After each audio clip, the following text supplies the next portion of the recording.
Well, hope everyone had a Merry Christmas. Or if you don't celebrate Christmas, and a decent holiday, or just a good week in general.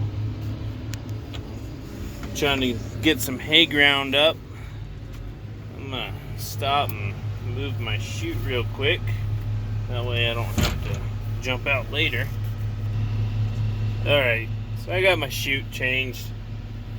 I still have to get out and change it. I don't have any hydraulics on it.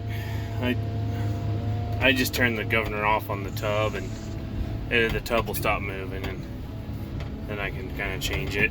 So it's not too big of a deal.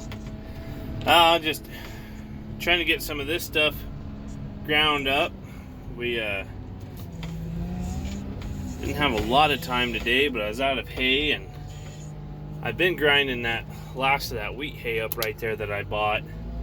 That I felt like I messed it up. There's some of it. There's some of it that was baled a little damp, but honestly, as much as that stuff as we fed,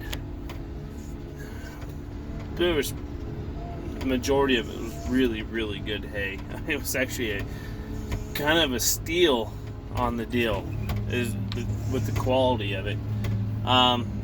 There were 3 semi-loads that we knew were bad, and that wasn't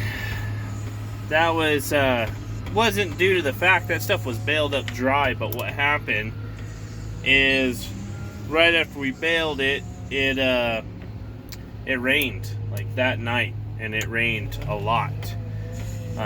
And those bales soaked up a lot of moisture, and the guy was calling and he wanted the hay, and we couldn't get trucks into the field, and so we pulled it, the 3 loads that he wanted, to the outside of the field. He acted like he wanted all of it and stacked it, and then he waited a week to come get it, and it couldn't breathe out, couldn't dry out, and that stuff was bad. It was just hot and moldy, it got really hot, but none of it caught on fire.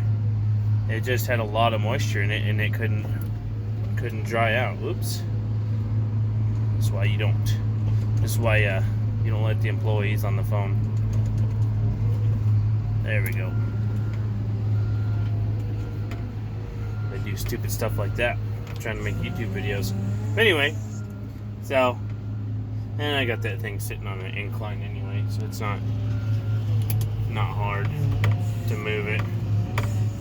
But yeah, so that stuff was bad, but you throw it in the grinder with good bales, and you can't really even tell that anything was in there at all.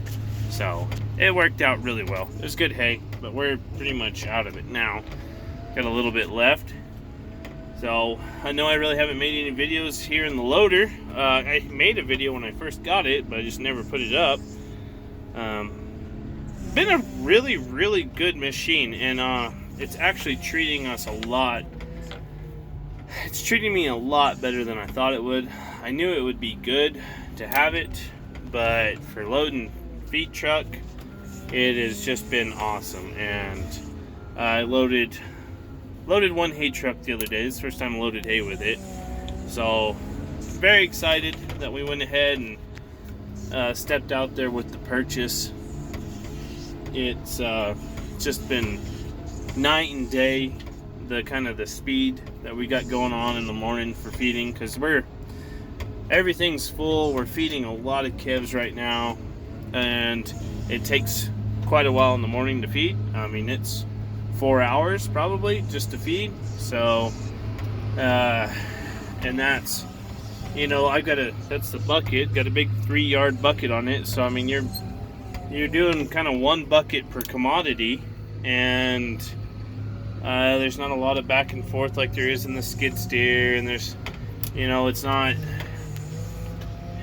hard on the 7800 because it's got the power shift transmission, and it's not not shuttle shift. So it's been really good to have this. It's doing what it's designed to do. It's loading back and forth loading in a tight area. And I still feeding out of a silage pile that's about 9.5 miles from here, so we can get over there really quickly and load a truck extremely fast. It was taking a long time to load with the other tractor, and this thing I can get over there, load a truck, and get back in about the time it took to load with the other tractor. Not quite, but I mean it was pretty close. So and that tractor, the 7800's up for sale. Now my wind has shifted and I'm starting to get a little stuff right there, so I'm gonna have to watch that. If it does any more, we'll just have to stop grinding. But yeah, we do have the 7800 for sale. We're probably gonna upgrade in the next year or so to if we continue to farm at the rate we're farming, probably go to another 8000 series, or you know, like a 7930, something that's more versatile, you know, big enough to pull everything that we've got, but still where we can use it here in the feed yard for a feed wagon. But you know, that's long term. We're going to upgrade that, but for right now, you know, we have this. This has made it where we can let me pause this so I can get the bale in. You know, this machine has allowed it to where we can get turn loose to the skid steer. Like, the skid steer's not even here today, and most days it doesn't do very much around here. Very little use around here, and it's, you know, that's I don't own it. I own part of it, but I don't own all of it, and it's more we used it on the ranch. I mean, that was kind of the big deal. We really kind of needed to get that thing turned loose, and it just couldn't be turned loose if it was here all day, you know, loading a feed truck. And we really needed to get that thing where it was turned loose, and that was kind of one of the bigger decisions to go ahead and purchase this loader.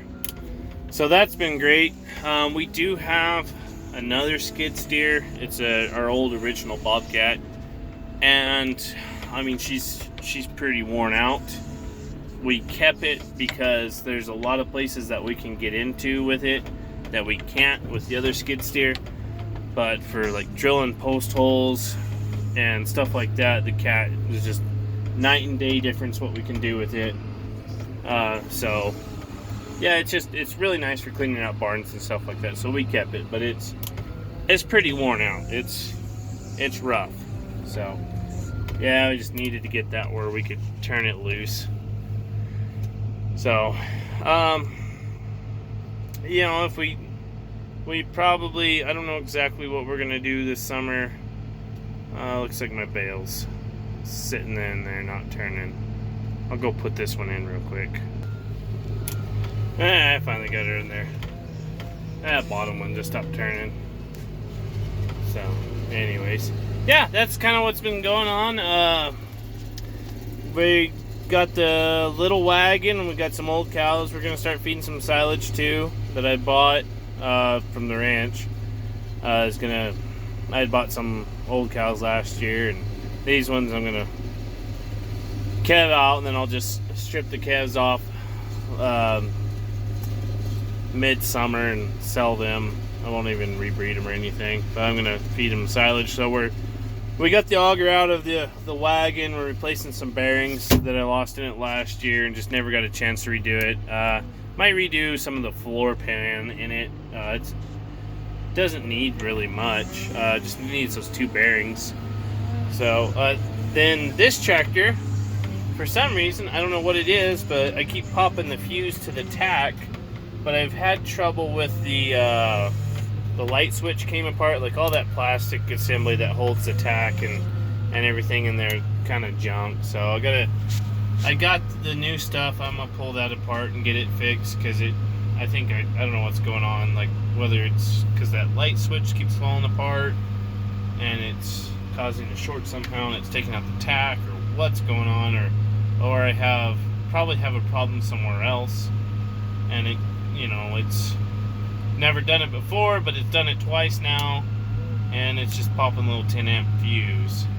So first time we did it, I'm sure he probably had a mouse get up in there and chew a wire somewhere, because the first time we did it, it was sitting outside of a field.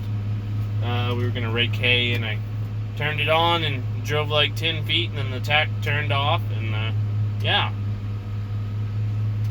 So I'm not real thrilled about having it on the hay grinder right now, because you can't see the temp or anything, but I've been watching it really close. I've been getting out and checking it, making sure nothing's getting wild and silly with it. And definitely keeping it full on fuel, because you can't see anything there.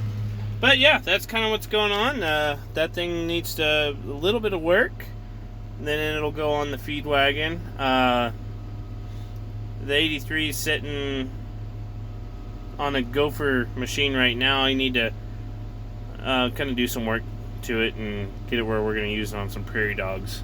But currently that's what's going on. I'm waiting for some in-laws to leave so I can go out and do this saddle shed video and them not wonder why I'm not in the house for 2 hours.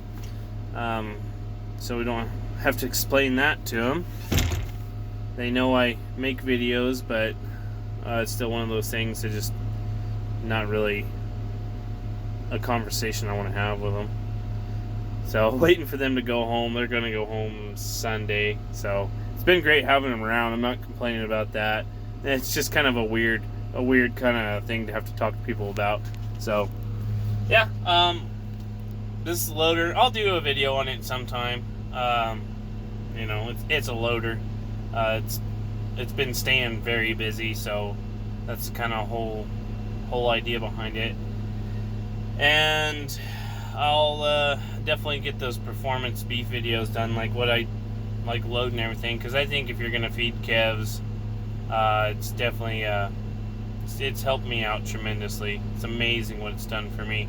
So it's if you're actually running a feed wagon and using the scale to record weight, it's the way to go.